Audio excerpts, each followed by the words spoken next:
On the record. We're on the record in the matter of Horodesky v. Johnson, case 06D 349743. The court will note the presence of Mr. Carmen by video conference on behalf of his client. His client's appearance is waived.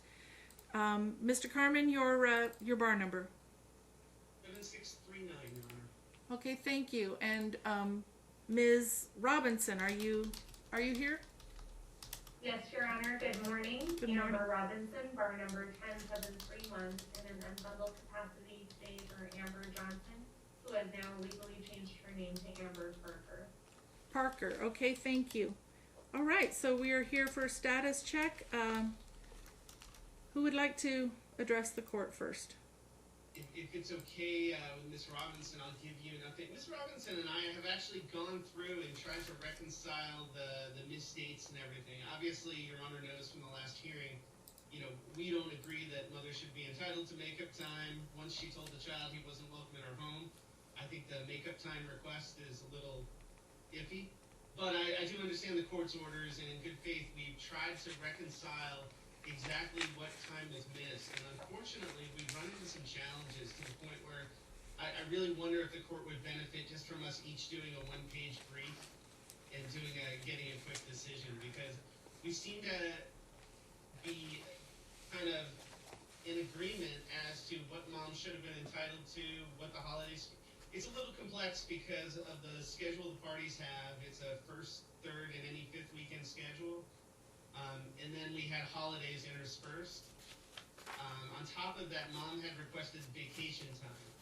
Based upon the court's orders at the last hearing, we believe that the Christmas holiday that was missed was going to be reconciled with mom having Christmas next year. I believe that was already resolved by the court.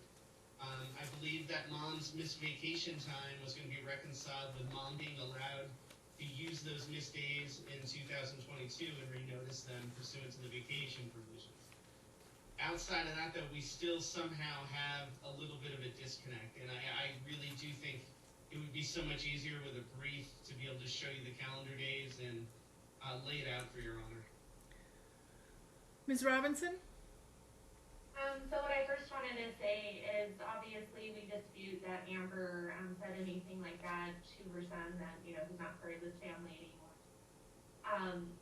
Where the complication comes in all of this, I believe that Mike and I agree that there are right, wrong, or indifferent. We agree that there's 25 days that need to be made up. Where it becomes a little bit complex is, I believe from the last hearing, Your Honor ordered these 25 days shouldn't encroach upon her regular visitation time for the year 2021. Is that a correct statement, Your Honor?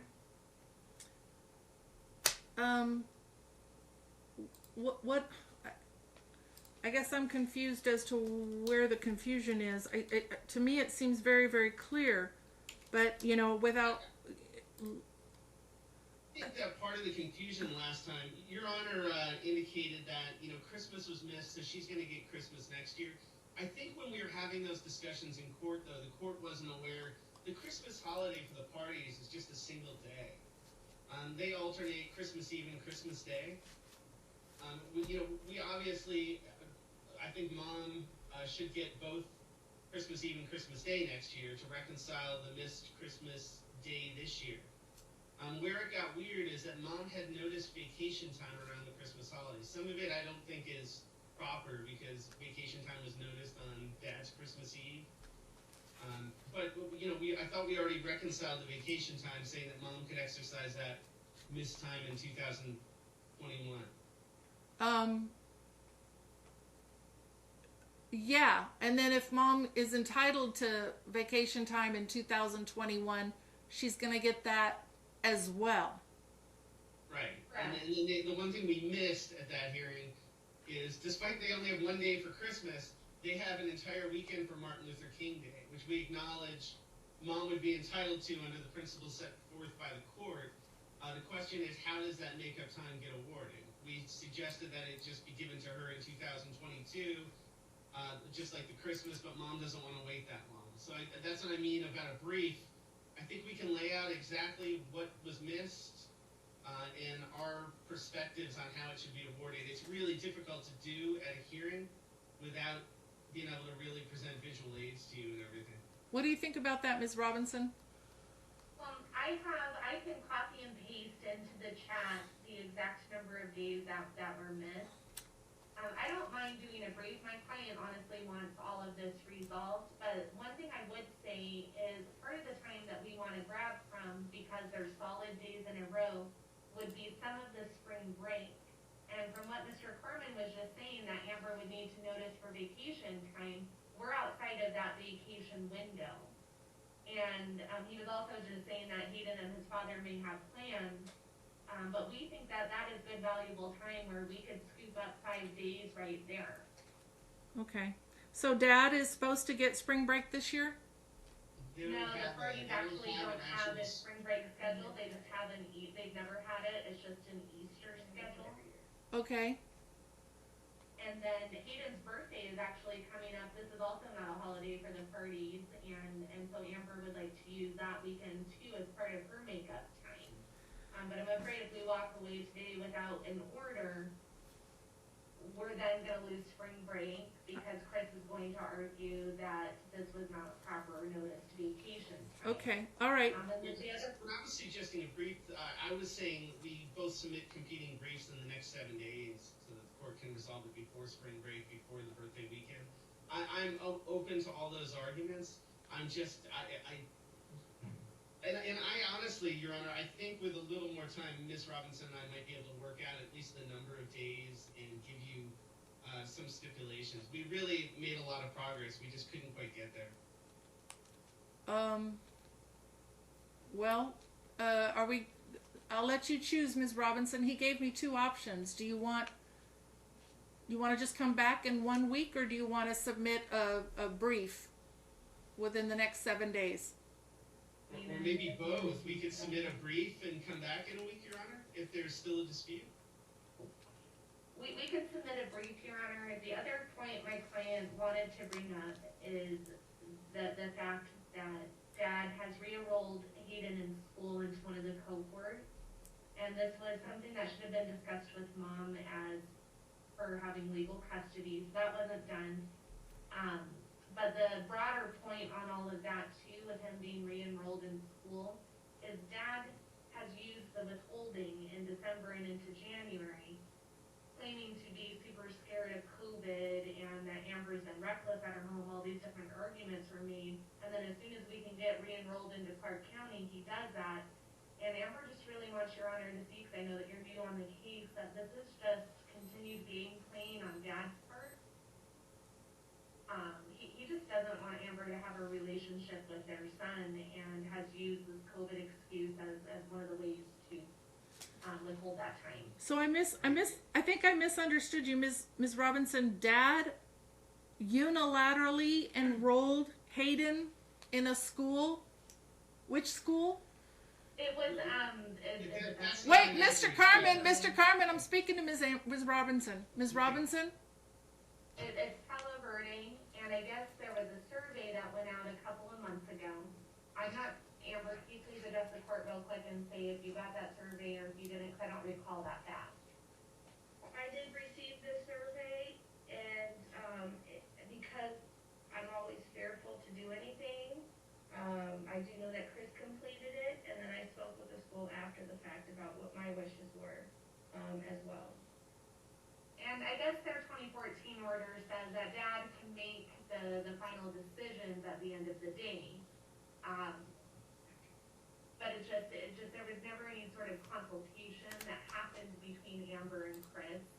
And especially where he claims that they're all really scared of COVID in their house, and then he knows of Amber's autoimmune disorder. Like, why did this decision just to broaden the exposure to Hayden, why did that happen without Ms. Parker's knowledge, going from online to the hybrid schedule? Okay, so Dad unilaterally decided to enroll him in Palo Verde and on a hybrid schedule. Is that what you're saying? Yes. Okay. Going from the online to the hybrid choice that the Clark County students were allowed. Okay, and Dad does not, are you saying he does or does not have sole legal custody for purposes of school decisions? He doesn't have sole legal custody. He has, he can what? It was modified for medical, legal, not school.